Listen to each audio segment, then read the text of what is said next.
नमस्कार दोस्तों, स्वागत है आप सभी का आपके अपने चैनल गौरव जंक्शन में। दोस्तों, एक इम्पोर्टेंट आप लोगों के लिए इन्फॉर्मेशन है, क्योंकि कई बार आप लोग इस तरीके की इन्फॉर्मेशन की डिमांड भी करते हैं, तो सोचा कि इसे आज फुलफिल कर देते हैं। सबसे पहले जिस भाई ने हमें ये लेटर भेजा है टेलीग्राम पर, उनको थैंक यू बोलेंगे हमारी साइड से। और आप यह भी जानते हैं कि रेलवे के मल्टीपल जोन्स को आरटीए लगाने के बाद कई बार रिप्लाई नहीं आता है, लेकिन कई बार जो है डिपार्टमेंट रिप्लाई दे देता है। तो ऐसा होता है, कई जोन से इंफॉर्मेशन आ जाती है। तो यहाँ पर आप लोगों के लिए वेस्टर्न रेलवे की तरफ से अपडेट आई है। डिपार्टमेंट ने बता दिया है कि रेलवे ग्रुप डी में कितने पद यहाँ पर खाली है। ठीक है, ये इंफॉर्मेशन आप लोग डिमांड भी कर रहे थे, तो सोचा कि आज आपको इसके बारे में अच्छे तरीके से क्लियर करके देते हैं। तो आप लोग देख सकते हैं ये आरटीआई है और बहुत पुराना नहीं है, कल का ही है, 25/9/2024 आप लोगों के सामने है। डालने की डेट आप लोग देख सकते हैं 11/10 है, लेकिन आप लोगों के पास इंफॉर्मेशन 25/9 को आ गई, यानी कल के दिन आ गई है। तो यहाँ पर total number of post vacant in Indian railway all department group C and group D till date ये इंफॉर्मेशन है। और position of vacant post in departments of western railway level 1 and other than is listed below. तो यहाँ पर जो है हमारे पास जो इंफॉर्मेशन आई है वेस्टर्न रेलवे की आ गई है।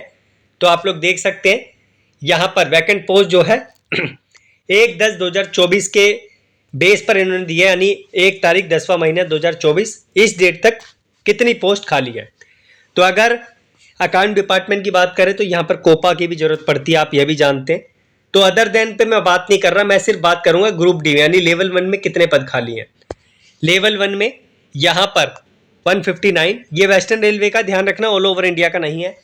एडमिनिस्ट्रेशन में 132, इसकी बात नहीं कर रहा मैं अदर देन की। सिविल में 2499, उसके बाद कमर्शियल में यहाँ पे भी कोपा वाले बच्चे जा सकते हैं 99, इलेक्ट्रिकल 924, मैकेनिकल 749। उसके बाद अगर बात करें तो यहाँ पर आप लोगों का जो मेडिकल डिपार्टमेंट है यहाँ पर 111, पर्सनल में 45, आरपीएफ में भी ग्रुप डी की जरूरत पड़ती है यहाँ पर 20। उसके बाद जो है सिग्नल एंड टेलीकम्युनिकेशन में 929। उसके बाद स्टोर्स में यहाँ पर ज़्यादा लोग हैं, मतलब यहाँ पर क्या माइनस में 60 दे रखा है ना, इसका मतलब है कि 60 लोग एक्स्ट्रा हैं वहाँ पर जो काम अभी कर रहे हैं। तो हो सकता है कि स्टोर्स में आप लोगों को इस बार बहुत कम वैकेंसीज दिखे इस पर्टिकुलर जोन में। उसके बाद ट्रैफिक में 356। अगर टोटल की बात करें तो यहाँ पर लेवल 1 में 5963 जो पद हैं वो भी खाली हैं मल्टीपल जगहों पर, आप लोग देख सकते हैं लेवल 1 में।